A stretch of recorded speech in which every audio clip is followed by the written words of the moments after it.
तो दोस्तों आज हम राजस्थान वन रक्षक वनपाल के लिए 35 इंपॉर्टेंट प्रश्नों के बारे में बात करेंगे और ये सभी प्रश्न मोस्ट इंपॉर्टेंट सिलेक्टेड प्रश्न हैं, इसलिए वीडियो में अंत तक बने रहे। तो चलो वीडियो को शुरू करते हैं। तो आपका पहला सवाल है कि सबसे प्राचीन वेद है, तो सबसे प्राचीन वेद कौन सा है? ऋग्वेद। ठीक है, ऋग्वेद है जो सबसे प्राचीन वेद है जो माना जाता है। कौन सा? ऋग्वेद। अगला सवाल है कि वैदिक काल में कांसा या तांबा के लिए प्रयुक्त होने वाला शब्द था, तो क्या था शब्द? अयस। ठीक है, अयस है जो वैदिक काल में कांसा या तांबा के लिए प्रयुक्त होने वाला शब्द था। क्या था? अयस। अगला सवाल है कि 10 रागीय युद्ध किस नदी के तट पर हुआ था, तो यह युद्ध हुआ था परुष्णी नदी के तट पर। ठीक है, परुष्णी नदी के तट पर कौन सा युद्ध हुआ था? तो आपको याद रखना है यह युद्ध हुआ था 10 रागीय युद्ध।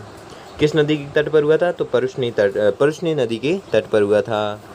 अगला सवाल है कि उत्तर वैदिक काल का वह यज्ञ जिसका संबंध रथ दौड़ से था, तो वह यज्ञ था वाजपेयी यज्ञ। ठीक है, वाजपेयी यज्ञ है जो वैदिक काल का वह यज्ञ है जिसका संबंध रथ दौड़ से था। तो किसका संबंध था? वाजपेयी यज्ञ का संबंध था रथ दौड़ से। ठीक है, तो आपको याद रखना है। अगला सवाल है कि शिशु के जन्म के पूर्व किया जाने वाला संस्कार है, तो वह संस्कार है उपयुक्त सभी। ठीक है, उपयुक्त सभी संस्कार है जो शिशु के जन्म के पूर्व किया जाने वाला संस्कार है। अगला सवाल है कि वैश्य शब्द का सर्वप्रथम प्रयोग मिलता है, तो इसका सर्वप्रथम प्रयोग मिलता है वाजस्नेयी संहिता में। ठीक है, वाजस्नेयी संहिता में इसका सर्वप्रथम प्रयोग है जो मिलता है। अगला सवाल है कि भारतीय संगीत का जनक है, तो भारतीय संगीत का जनक है सामवेद। ठीक है, सामवेद है जो भारतीय संगीत का जनक है। अगला सवाल है कि मैं कवि हूँ, मेरे पिता वेद है तथा मेरी माता अनाज पीसती है, यह वाक्य मिलता है, तो कहाँ से मिलता है? ऋग्वेद में मिलता है। ठीक है, यह वाक्य कहाँ से मिलता है? ऋग्वेद में मिलता है। ऋग्वेद में क्या वाक्य मिलता है कि मैं कवि हूँ, मेरे पिता वेद है तथा मेरी माता अनाज पीसती है, और यह वाक्य मिलता है ऋग्वेद से। ठीक है, तो आपको याद रखना है। अगला सवाल है कि कौन सा कथन यजुर्वेद की सबसे उपयुक्त व्याख्या करता है, तो वह है यज्ञों के विधि विधानों का वर्णन है। ठीक है, यज्ञों के विधि विधानों का वर्णन है, और यह कथन है जो यजुर्वेद की सबसे उपयुक्त व्याख्या करता है। ठीक है, यजुर्वेद की सबसे उपयुक्त व्याख्या कौन करता है? तो यज्ञों के विधि विधानों का वर्णन है जो यजुर्वेद की सबसे उपयुक्त व्याख्या करता है। ठीक है, तो आपका सही जवाब होगा ऑप्शन नंबर 3। ठीक है, अगला सवाल है कि निम्न में से कौन सा वेद गद्य एवं पद्य दोनों में लिखा जाता है, तो वह वेद है यजुर्वेद। ठीक है, यजुर्वेद वह वेद है जो गद्य व पद्य दोनों में लिखा जाता है। कौन सा वेद? यजुर्वेद। अगला सवाल है कि मैक्स मूलर के मतानुसार आर्य मूल निवासी थे, तो आर्य मूल निवासी थे मध्य एशिया के। ठीक है, मध्य एशिया के मूल निवासी थे कौन? आर्य। और किसके अनुसार है जो ये आर्य मूल निवासी थे मध्य एशिया के? तो वह है मैक्स मूलर के अनुसार। ठीक है, मैक्स मूलर के अनुसार आर्य है जो मूल निवासी थे कहाँ के? मध्य एशिया के। अगला सवाल है कि वैदिक धर्म एवं संस्कृति का प्रमाण चिन्ह था, तो क्या था? यज्ञ। ठीक है, यज्ञ है जो वैदिक धर्म एवं संस्कृति का प्रमाण चिन्ह था। क्या था? यज्ञ। अगला सवाल है कि निम्नलिखित में से यह किसका तर्क है कि आर्य आर्कटिक प्रदेश उत्तरी ध्रुव से आए थे, तो यह आए थे बीजी तिलक। ठीक है, और यह आए थे बीजी तिलक, इसका तर्क है। ठीक है, किनका तर्क है? बीजी तिलक का तर्क है कि आर्य आर्कटिक प्रदेश उत्तरी ध्रुव से आए थे। और यह किसका तर्क है? तो आपको याद रखना है यह तर्क है बीजी तिलक का। ठीक है, बीजी तिलक ने कहा था कि आर्य आर्कटिक प्रदेश से या उत्तरी ध्रुव से आए हैं। ठीक है, तो आपको याद रखना है। अगला सवाल है कि राजा के निर्वाचन से संबंधित सूक्त पाए जाते हैं, तो किस में पाए जाते हैं? ऋग्वेद में। ठीक है, तो ऋग्वेद में क्या पाया जाता है? राज्य के निर्वाचन से संबंधित सूक्त है जो पाए जाते हैं। किस में पाए जाते हैं? ऋग्वेद में।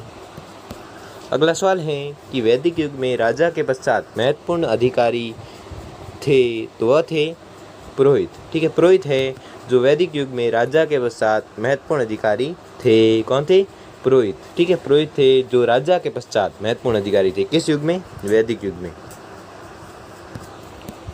अगला सवाल है कि छंदोग्य उपनिषद का संबंध किस वेद शाखा से है? तो इसका संबंध है सामवेद वेद शाखा से। ठीक है, सामवेद से संबंधित है। क्या संबंधित है? छंदोग्य उपनिषद। ठीक है, छंदोग्य उपनिषद का संबंध है जो सामवेद से है। ठीक है, तो आपको याद रखना है। अगला सवाल है कि कट उपनिषद निम्नलिखित में से या निम्न में से किस एक से संबंधित है? तो यह संबंधित है यजुर्वेद से। ठीक है, तो यजुर्वेद से कौन सा उपनिषद है जो संबंधित है? तो वह उपनिषद है कट उपनिषद। ठीक है, कट उपनिषद है जो यजुर्वेद से संबंधित है। ठीक है, तो आपको याद रखना है। अगला सवाल है कि निम्नलिखित में से किस एक में सर्वप्रथम गोत्र शब्द का प्रयोग कुल के अर्थ में किया गया है? तो यह किया गया है अथर्ववेद में। ठीक है, तो अथर्ववेद में सर्वप्रथम गोत्र शब्द का प्रयोग है जो कुल के अर्थ में है जो किया गया है। किसका प्रयोग? अथर्ववेद का। ठीक है, अथर्ववेद का सर्वप्रथम प्रयोग है जो गोत्र शब्द, अथर्ववेद में गोत्र शब्द का प्रयोग है जो सर्वप्रथम कुल के रूप में किया गया है। किस वेद में? अथर्ववेद में। अगला सवाल है कि प्राचीनतम उपनिषद कौन सा है या कौन थे? तो वह थे बृहदारण्यक और छंदोग्य। ठीक है, बृहदारण्यक और छंदोग्य उपनिषद है जो प्राचीनतम उपनिषद है जो माने जाते हैं। कौन कौन से? बृहदारण्यक और छंदोग्य उपनिषद जो प्राचीनतम उपनिषद माने जाते हैं। अगला सवाल है कि ऋग्वेद का कौन सा मंडल विश्वामित्र के कुल के सूक्तों का संग्रह है? तो वह है मंडल तृतीय। ठीक है, मंडल तृतीय है जो विश्वामित्र के कुल के सूक्तों का संग्रह है। ठीक है, तो आपको याद रखना है। क्या प्रश्न है? ऋग्वेद का कौन सा मंडल? ठीक है, तो वह मंडल है तीसरा मंडल। ठीक है, ऋग्वेद का तीसरे मंडल में विश्वामित्र के कुल सूक्तों का संग्रह है जो है किसमें है? तीसरे मंडल में।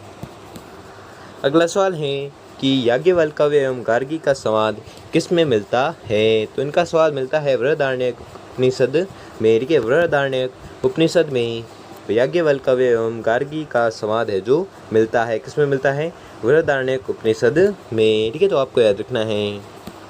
अगला सवाल है और यह आज का अंतिम सवाल है कि निम्न में से वेदांग नहीं है। तो कौन सा है जो वेदांग नहीं है? वो है पुराण। पुराण है जो वेदांग नहीं है। बाकी उपनिषद, आरण्यक और संहिता ये तीनों है जो वेदांग है, लेकिन पुराण है जो वेदांग नहीं है। इसलिए आपका सही जवाब होगा ऑप्शन नंबर 2। ठीक है दोस्तों, आपको वीडियो कैसा लगा हमें कमेंट बॉक्स में कमेंट करके ज़रूर बताइए। अगर आपके लिए ये वीडियो थोड़ा सा भी हेल्पफुल साबित हो तो वीडियो को लाइक और चैनल को सब्सक्राइब कर लीजिए।